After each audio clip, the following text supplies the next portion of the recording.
നമസ്കാരം, മലയാളി വാർത്തയിലേക്ക് സ്വാഗതം.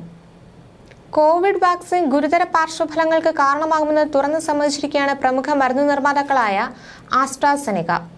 കോവിഡ് സമയത്ത് ഇന്ത്യയിലും ലോകത്തെ മറ്റു രാജ്യങ്ങളിലും വ്യാപകമായി ഉപയോഗിച്ച കോവിഷീൽഡ്, വാക്സിൻ സെവേരിയ എന്നീ വാക്സിനുകളുടെ നിർമ്മാതാക്കളാണ് ആസ്ട്രാസെനെക. ഓക്സ്ഫോർഡ് യൂണിവേഴ്സിറ്റിയുമായി ചേർന്നാണ് ആസ്ട്രാസെനെക ഈ വാക്സിനുകൾ വികസിപ്പിച്ചത്. ഇത് രണ്ടും ആഗോളതലത്തിൽ വ്യാപകമായി ഉപയോഗിച്ചിരുന്നു. ആസ്ട്രാസെനെക നിർമ്മിച്ച വാക്സിനുകൾ ഗുരുതരമായ പാർശ്വഫലങ്ങൾ ഉണ്ടാക്കുന്നുവെന്ന് കാട്ടി വിവിധ രാജ്യങ്ങൾ നിരവധി പേർ പരാതിപ്പെടുകയും കോടതിയെ സമീപിക്കുകയും ചെയ്തിരുന്നു. UK-യിലാണ് കൂടുതൽ പാർശ്വഫലങ്ങൾ കണ്ടെത്തിയതും കമ്പനിക്കെതിരെ നിയമ നടപടികൾ സ്വീകരിച്ചതും. 2021 ഏപ്രിൽ 21-ന് UK സ്വദേശിയായ ജെയ്മി സ്കോട്ടിന് വാക്സിൻ എടുത്തതിന് പിന്നാലെ മസ്തിഷ്കാഘാതം സംഭവിച്ചതോടെയാണ് നിയമ നടപടികൾ ആരംഭിച്ചത്.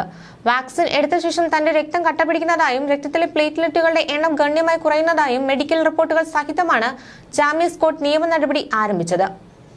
ഏറെ നാൾ പിന്നിട്ട് നിയമയുദ്ധത്തിനൊടുവിലാണ് ഇപ്പോൾ നിർമ്മാതാക്കൾ തങ്ങളുടെ പിഴവ് തുറന്ന് സമ്മതിക്കുന്നത്. UK ഹൈക്കോടതിയിൽ നടക്കുന്ന കേസിൽ ആദ്യം വാക്സിന് പാർശ്വഫലങ്ങൾ ഇല്ലെന്ന് വാദിച്ച ആസ്ട്രാസെനെക ആ നിലപാട് മാറ്റി തങ്ങളുടെ വാക്സിൻ ചില അവസരങ്ങളിൽ ഗുരുതര പാർശ്വഫലങ്ങൾക്ക് കാരണമാകുമെന്ന് തുറന്ന് സമ്മതിക്കുകയായിരുന്നു. അപൂർവ അവസരങ്ങളിൽ മസ്തിഷ്കാഘാതം, ഹൃദയാഘാതം എന്നിവയ്ക്ക് വാക്സിനുകൾ കാരണമാകുമെന്നാണ് അവർ ഇന്ന് കോടതിയിൽ സമർപ്പിച്ച രേഖകളിൽ വ്യക്തമാക്കുന്നത്. കമ്പനിയുടെ വെളിപ്പെടുത്തലിൽ കൂടുതൽ നിയമയുദ്ധത്തിന് കാരണമായേക്കുമെന്നാണ് കരുതുന്നത്. ഇവരുടെ വാക്സിനുകൾ ഉപയോഗിച്ച കൂടുതൽ പേർ കോടതിയെ സമീപിച്ചേക്കുമെന്നും റിപ്പോർട്ടുകളുണ്ട്. തങ്ങളുടെ വാക്സിന് പാർശ്വഫലങ്ങളുണ്ടെന്ന് തുറന്ന് സമ്മതിച്ചതോടെ കമ്പനി ഗണ്യമായ പിഴ ഒടുക്കേണ്ടി വരുമെന്നും തീർച്ചയായി. ആസ്ട്രാസെനെക നിർമ്മിച്ച വാക്സിനുകൾ ഇനി UK-യിൽ ഉപയോഗിക്കില്ലെന്ന് ആരോഗ്യ വൃത്തങ്ങൾ കോടതിയെ അറിയിച്ചു.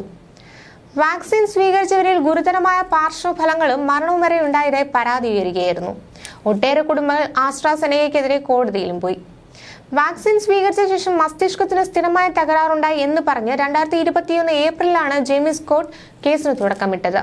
രക്തം കട്ടപിടിക്കുകയും പ്ലേറ്റ്ലെറ്റ് കുറയുകയും ചെയ്യുന്ന ത്രോംബോസിസ് വിത്ത് ത്രോംബോസൈറ്റോസ്പീനിയ സിൻഡ്രോമാണ് അദ്ദേഹത്തെ ബാധിച്ചത്.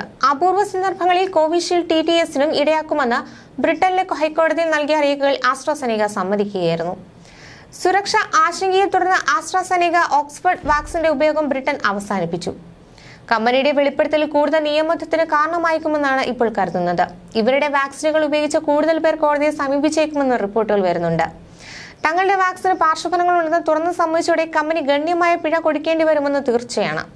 ആസ്ട്രാസെനെക നിർമ്മിച്ച വാക്സിനുകൾ ഇനി UK-യിൽ ഉപയോഗിക്കില്ലെന്ന് ആരോഗ്യ വൃത്തങ്ങൾ കോടതിയെ അറിയിക്കുകയായിരുന്നു. UK ഹൈക്കോടതിയിൽ സമർപ്പിച്ച നിയമപരമായ രേഖകളിൽ ആസ്ട്രാസെനെക അതിന്റെ വാക്സിൻ വളരെ അപൂർവമായ കേസുകളിൽ TTSന് കാരണമാകുമെന്ന് സമ്മതിച്ചു. വിപുലമായ നിയമതർക്കങ്ങളെ തുടർന്നാണ് ഈ തുറന്നു പറച്ചിൽ.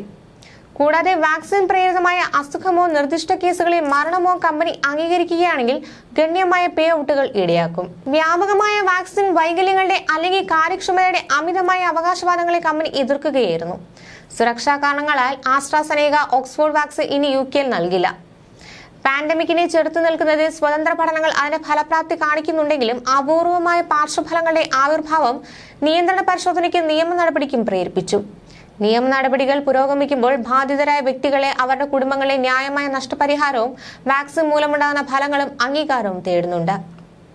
ന്യൂസ് ഡെസ്ക്, മലയാളി വാർത്ത.